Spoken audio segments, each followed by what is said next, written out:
Hello and welcome to episode 26 of the Where Are We podcast. It's been a while since we talked to you last, but we are okay. We are still alive. This is Dan Zilla, and along for the ride I got Natron Adam. What's up, man? It's pretty great to talk to somebody. Oh, really? Why aren't you speaking to English-speaking people? Oh, it's been an epic journey, Dan. As you know, I went to San Diego. Yeah? And we drove down to the Mexican border just kind of see what it's like, you know. The border's considerably different than how I imagined it. On the U.S. side, you have just a line of Border Patrol officers, and they're all holding hands with their arms out at their sides. And then on the Mexico side, you have a lot of Latinos, some from Mexico, most of them from Central America, also doing the whole hands held to the side thing. And they're all chanting, Red Rover, send one Central American over. And it's just a lot different than what I expected it to be. So there I am. I'm standing on the border. Yeah. I'm kind of watching this big international game of Red Rover. And I feel this tiny hand tap me on the shoulder as I'm leaning real close to the border. And as I look back, I'm shoved into Mexico, right? And I'm like, well, what the hell, bro? And I try to walk back across the border, and whoa, we didn't call your name in the Red Rover game. So I'm stuck in Mexico. And I'm looking at the tiny hand man who pushed me. He's wearing an Make America Great hat, and he pulls it off. He's got this terrible comb over. And it was Donald Trump, Danny, pushed me over into the Mexican border. Said, you're fired. Oh my gosh, now you've got no way back unless they call your name in Red Rover. This mariachi band keeps following me around. Today we're talking about conspiracy theories on the show, something that people have been asking us to talk about for a long time, and we were kind of reluctant to do so. We wanted to continue with all of the science talk, and I feel like some people either didn't understand it or didn't want to understand it. I think it's maybe they didn't care. Right.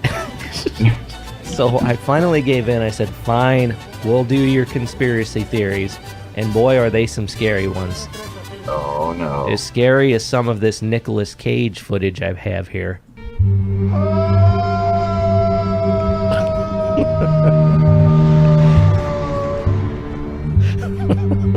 9/11 was an inside job. Oh, the moon landing was faked.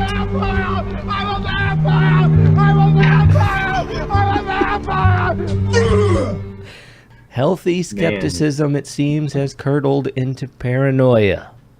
Oh, dear. Speaking of paranoia, did you watch the Republican National Convention? I didn't catch the Republican one, but I did watch the Democratic one. I thought I was watching the Republican National Convention. Turns out I was just watching a dumpster that had set on fire. It's very similar. Yeah. Same goes for the Democratic National Convention. It was just a much more hopeful dumpster fire. She's a mother and a lover. She may have done terrible things, but at least she did them fighting the fight. I'm pretty sure at one point she was quoting that, what was that girl's name? Meredith Brooks. That, I'm a bitch, I'm a lover. Yeah, now that you mention it, what I just said kind of rolls it right into that. I'm a little bit of everything. I'll roll into one. I'm a bitch, I'm a lover, I'm a child, I'm a mother, I'm a sinner, I'm a saint. I do not feel ashamed. I'm your hell, I'm your dream. I'm nothing in between. You know you wouldn't want it any other way. Stealing this Red Robin Wi-Fi, and I actually found something on Facebook that was inspirational for me. Oh, really? I did. Mine comes from this guy, Danny Thatcher. It's got a picture of Fry from that show Futurama, and it says, no need to form my own opinion. I found a meme to do it for me. That's my post. That's you? You're Danny Thatcher? Yeah. Oh. I got one from Jamie Serbell here. It says, next time you're afraid to share ideas, remember, someone once said in a meeting, let's make a film with a tornado full of sharks.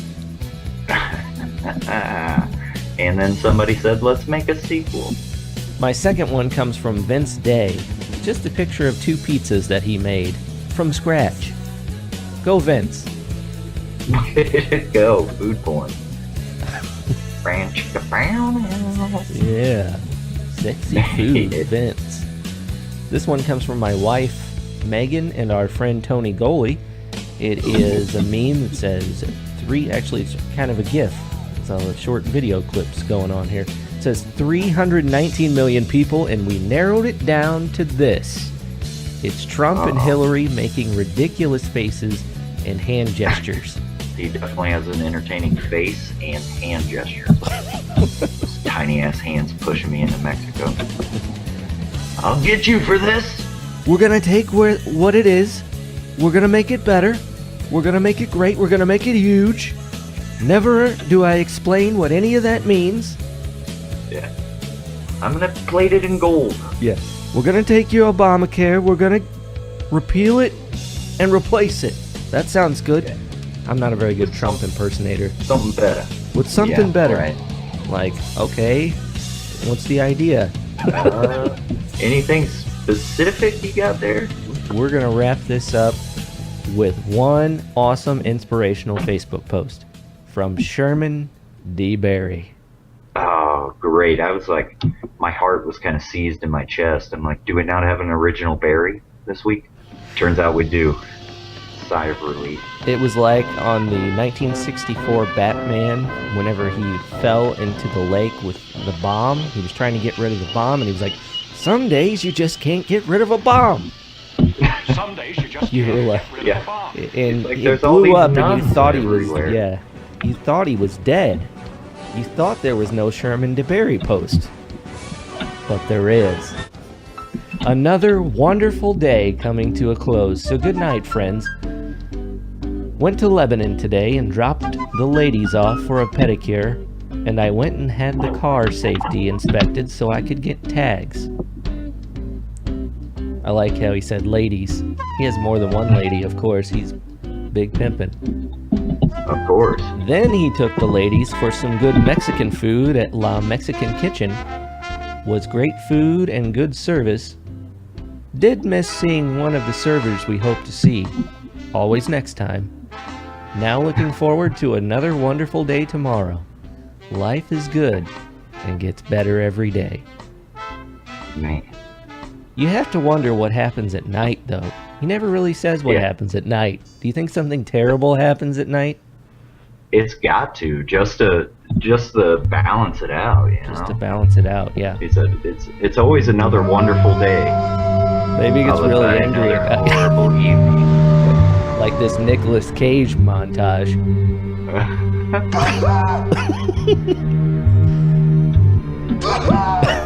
Maybe. Yeah, he's a vampire.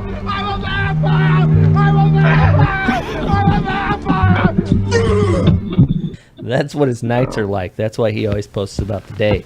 It's spooky. It's eerie.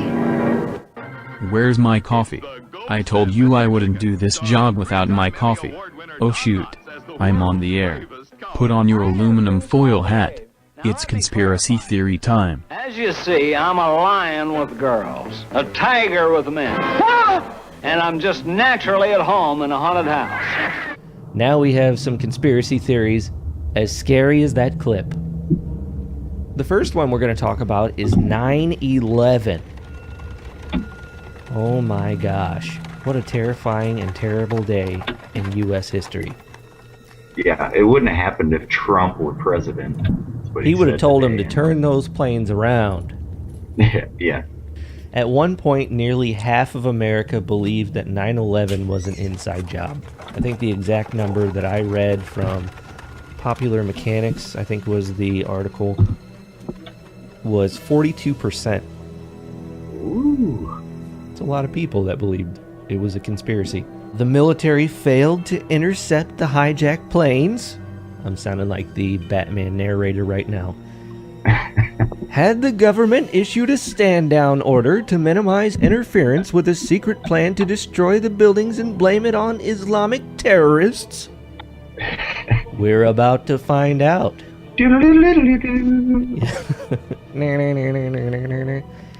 So it's been said that the World Trade Center towers came down as a result of planted explosives. And they've also said that a plane didn't crash into the Pentagon.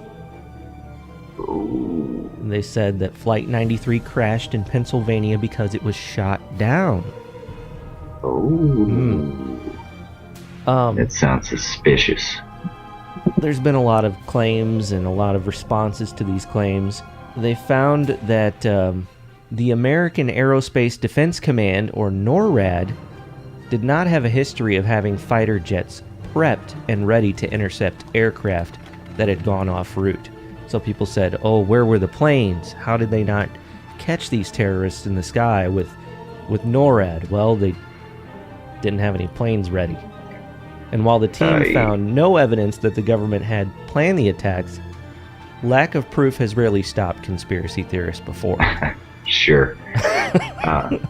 The planes being scrambled to intercept a commercial airliner, that feels to me a little too much like that movie from the 90s, Executive Decision. It had Steven Seagal and Kurt Russell in it. I think, a lot of times media like that kind of creates the expectation, Oh, well, why didn't they put planes in the air and shoot that sumbitch down? Well, because in the real world, we don't operate that way. It also gets me about these 9/11ers. More often than not, they are the first people to tell you that the government is completely incompetent and they're not fit to rule anything. Yet they're smart enough. They are sophisticated enough to plan an attack on themselves and get away with it. That's a lot of people you're pulling the sheets over or whatever. Right. You completely incompetent morons. So while there's all kinds of evidence that show that some hijackers commandeered this whole thing, everything from cockpit recordings to forensics to the fact that the crews and passengers of these planes never came home. I think it was an inside job, but my brother never came home. Right. And even though these two planes hit very high up on the buildings, they say that there's no way they possibly could have caused them to collapse. I mean, you're talking, these are some of the tallest buildings. What were they, 1,300 feet tall? Something like that. Some of the tallest buildings in the world at the time. Something like 85 stories or more, wasn't it? Yeah. Boeing 767 airliners crashed into the top. Well, those are carrying 24,000 gallons of fuel, and it's not just the top layers that are affected, the top floors, because all of that fuel is pouring down into the elevator shafts and down into the building, and it's burning really hot. And might I add that no building has ever resisted a fire of that magnitude. The sprinkler system that was probably in there was destroyed and kind of useless against a fuel fire of that size. Sure. And actually, the fact that the towers performed that well under that kind of stress and stood long enough for most people to be evacuated is pretty successful in my mind. It could have been worse. So, while there is still some scientific questions that haven't been answered about the World Trade Center coming down, we all know that George Bush and the government that people claim is very dumb was not smart enough to outsmart all of us. No big deal that we invented evidence to go to war, but those son of a bitches, they created 9/11. We also are presenting facts about beer in this episode. Everybody loves beer. I love beer. You know what we forgot to do? We forgot to, every time we say the word government in this episode, we have to say, ugly, and shake your fist at the radio. Oh. Actually, Does that mean we have to listening go on a back and do it computer. all again? No. On the other hand, most Americans live within 10 miles of a craft brewery. Yay! So what do we got to be upset about? Right. There's beer all around us. Love craft beer. Some people say the moon landing was filmed in a Hollywood basement and never happened. You need to do that every time I present one of these conspiracy theories. All right. So the best way, I think, to debunk this myth is by doing some math. We all know that you do a little research and you'll find that people who believe in mass-scale conspiracy theories usually aren't very good at math. So I have to ask you, Neil Armstrong, first man on the moon, Buzz Aldrin was the second. You have to say, if these guys weren't going to the moon, what were they doing carrying all kinds of rocket fuel? So here they are, up in the payload of this humongous rocket. The rocket was called Saturn V rocket, by the way. And if you look on a video, we saw it take off from Earth, and it has many fuel chambers, okay? All of this fuel, I think it was 947,459 gallons of fuel. Where were they going with all of that if they weren't going to the moon? So I don't know the American perspective on the conspiracy as well as I know the Mexican take on that conspiracy.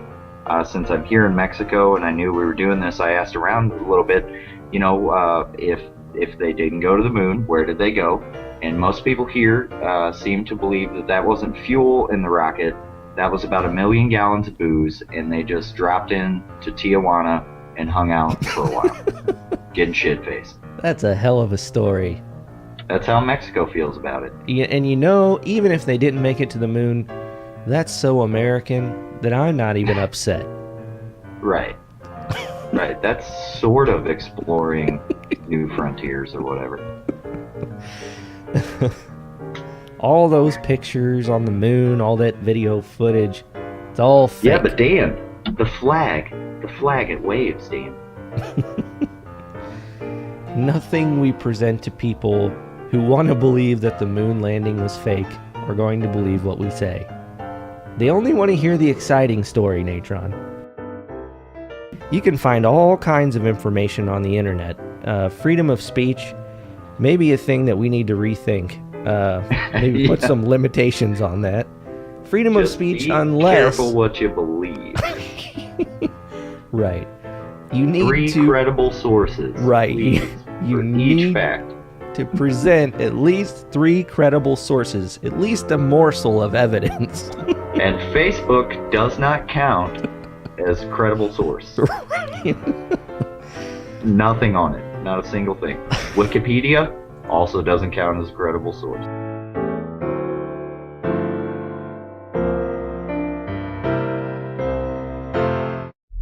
A UFO crashed in Roswell, New Mexico.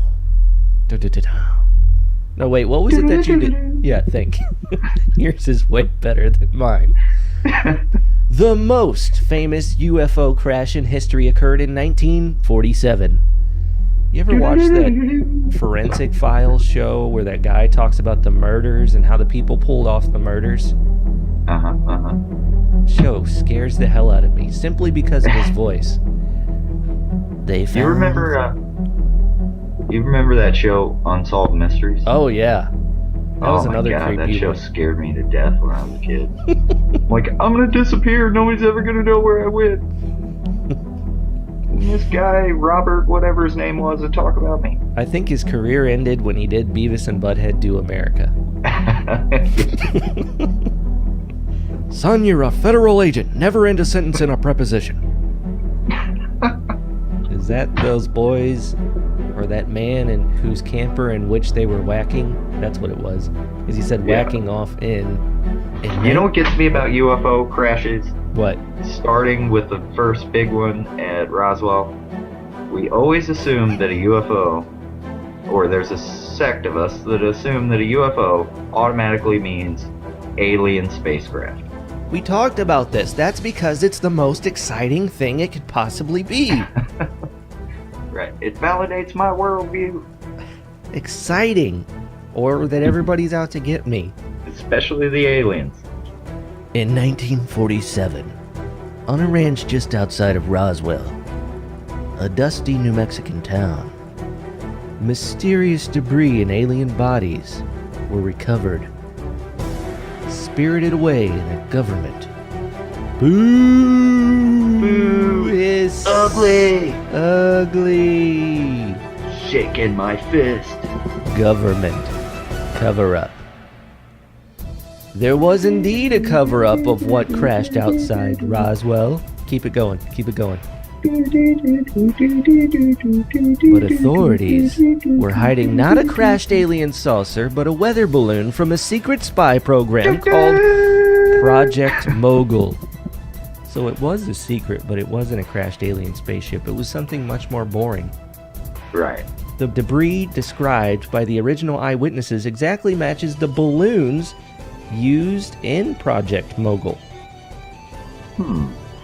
And these fancy stories of all these aliens did not appear until much later after the whole thing. You know, I could see the confusion though, because when I think of alien technology that is capable of traveling across galaxies, I think of balloons. Dun, dun, They're dun, like, dun, dun, dun, dun, we rigged dun. these balloons to this lawn chair. I bet it carries all the way across the Milky Way. Dun, dun, dun, dun, dun, dun, dun, dun, dun. I don't know why I thought of that song. Well, we all know global warming presents fact after fact to us about how the world is falling apart, and it's basically mostly our fault. We all know that climates have shifted in the past, and it even took people who did not believe in climate change a long time to finally admit, okay, yeah, something is happening here, but it's happened before. Yeah. What about the Ice Age? What was that? Global freezing, cooling? Well, people, that took millions of years for that to happen. Anytime the climate's changed, it's taken a very long time, and there weren't people driving cars, running factories, breeding lots and lots of cattle, and doing lots of unnatural things to accelerate the process. Lots of unhealthy things for the planet. Right. 98% of the scientific community agrees that man-made climate change is a thing. However, those scientists are not to be trusted, because what the fuck do they know about anything? Well, again, it's a Just math saying. problem, okay? Right. You've got to get them to think about A plus B plus C. You're dealing with several different factors here. I don't know if you've talked to many global or climate change deniers, but they will be the first to tell you that letters have no place in math problems, my friend. Math problems are strictly for numbers, Right. ignoring the whole time that those letters represent numbers. My daughter was really mad at me whenever I included this, but I have a quote from Donald Trump here on global warming. It says, Al Gore wants us to clean up our factories when China and other countries couldn't care less. China, Japan, and India are laughing at America's stupidity. Little does Donald Trump know, China has reduced carbon emissions over the past couple of years. And everybody in China, not everybody, but a lot of people have to wear masks to go out in public so they don't die from breathing in poisonous gases. Smog. Smog. It's that smog. What's a smog? But I reckon it's What's a a small smog? hog. Let's throw down some science on global warming really quick without breathing. Breeding patterns have changed for penguins. Decreased snowfall on mountains allows elk to eat at higher elevations, leading to decline in plants. Polar bear cubs are drowning. Sea levels are up 6.7 inches. The oceans are warmer. warmer. Another fact about craft beer. IPAs aren't very good, but everyone loves them anyway. I don't. I don't I either. sure don't. Where are these people coming from?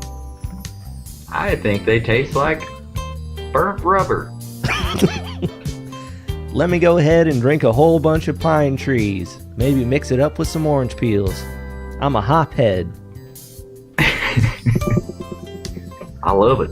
I love that taste of grossness. There's this website called Beer Advocate, and I love craft beer. I like to try almost any beer. I haven't had a beer that was so terrible I couldn't drink it because I enjoy drinking beer, right? But I read these reviews of beer, and I'll find like a wheat beer that I really like, and you feel like simply because it's a wheat beer, these people will rate it terribly because it's not an IPA. Because all they're looking for in the wheat beer is the qualities of the IPA. Right. Pours a light golden. It's not dark enough. Yeah. Leaves no lacing. Smells of wheat and blueberries. Not hops. Not hops. Where's the hops at? Right. The only thing to make this sweet beer better is if it were an IPA. Right. All right, we're gonna wrap things up here with one final conspiracy theory. The Democrats want to take our guns. Oh shit! They're at my door right now. Right. They're coming for them. Let's get this straight here. Except I'm in Mexico without a door, and I don't own any guns. Obama and Hillary Clinton have been in the same administration for 8 years. Woo! 8 years, folks. And he still hasn't gotten the job done. I'm sure if he was dead set on taking all your guns away, he would have accomplished a lot more by now. Right. Oh, and He by just the had- way, they sold more guns during his presidency than any other president in history. In history. Nobody. I feel like we could do a whole podcast on just Obama conspiracy theories. We could. He's a Muslim. Gun Stealing our guns. Right. Destroying our country. Gun production has doubled under Obama. And every time a mass shooting happens, one of the saddest ironies is suddenly the purchase of guns and ammunition jumps up because folks are scared into thinking that Obama's going to use this as an excuse to take away our Second Amendment rights. Forget about the people dying and what we can do to help solve this problem. We're just worried about our guns. Yeah, I'm pretty sure this theory comes directly from the NRA, who has a direct interest in the selling and production of more guns. You know what's interesting about the NRA is it's actually formed during the Civil War by a couple of guys who, I mean, the times were much different then, okay? You needed militias and things to protect yourself because countries could suddenly decide they wanted to split apart and, and murder each other, right? Right. Now, however, that doesn't happen so much. But the NRA was to just spread general knowledge of guns, to help everybody learn how to shoot a gun. Now sure. the meaning of the NRA has completely gone political. Yeah, they really work to influence gun legislation, all the way down to the fact that the CDC, the Center for Disease Control in the United States, which studies just about anything you can think of that could be hazardous to public health, they cannot study the effects of guns in the household.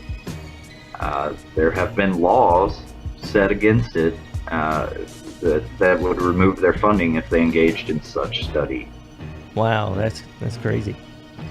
It's bizarre because cars, for instance, they were a super dangerous thing when they first came out, and all the way really up until about the 1970s, when we started doing a lot of research into crashes and their effects and ways to make cars safer, and we added airbags and all kinds of stuff, right?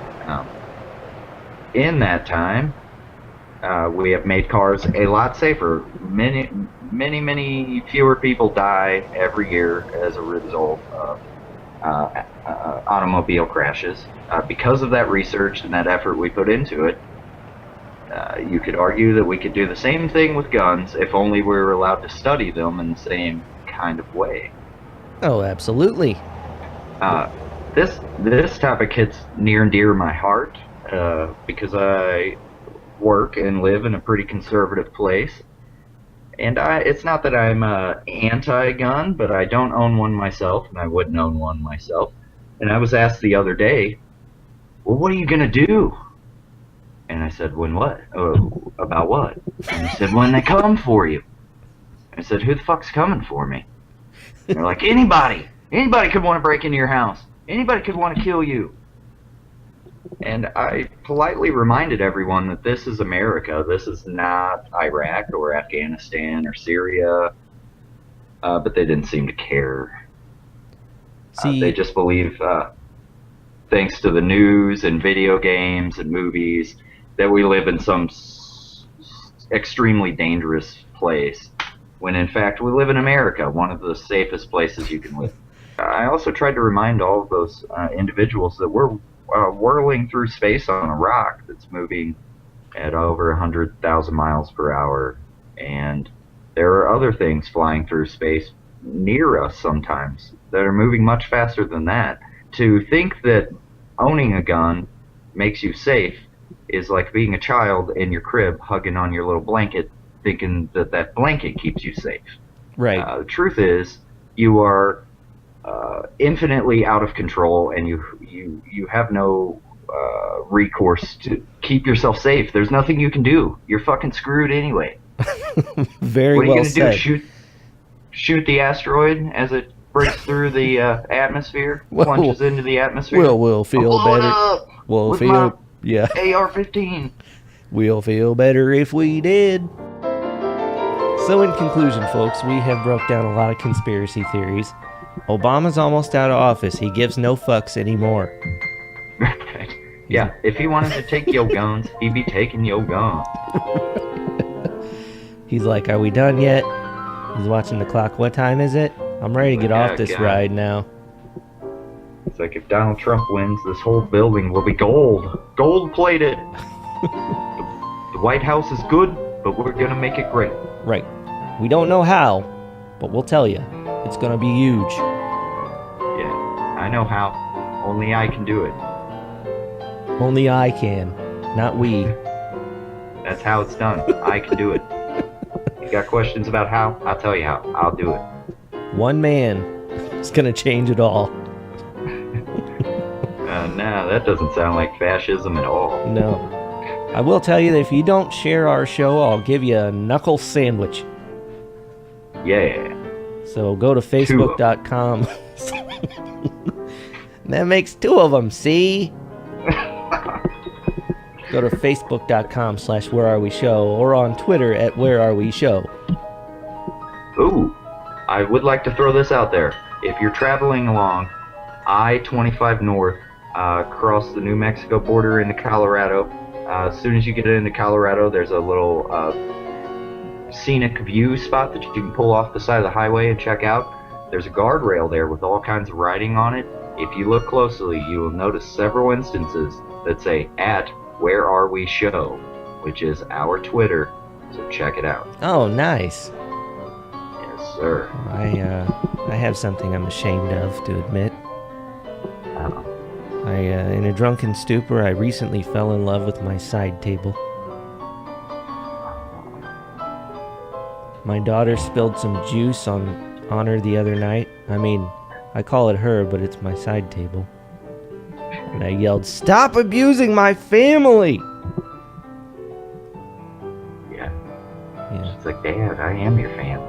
Oh, the way that side table holds my beers. Those legs on that side table. 4 legs, not just 2. Yeah. She's the stable one in the relationship. Till I get drunk and knock her over.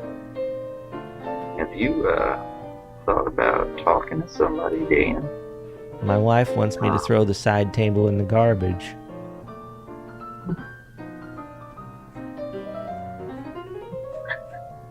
We'll Are see you you gonna later, do- guys. We'll see you next time. Bye.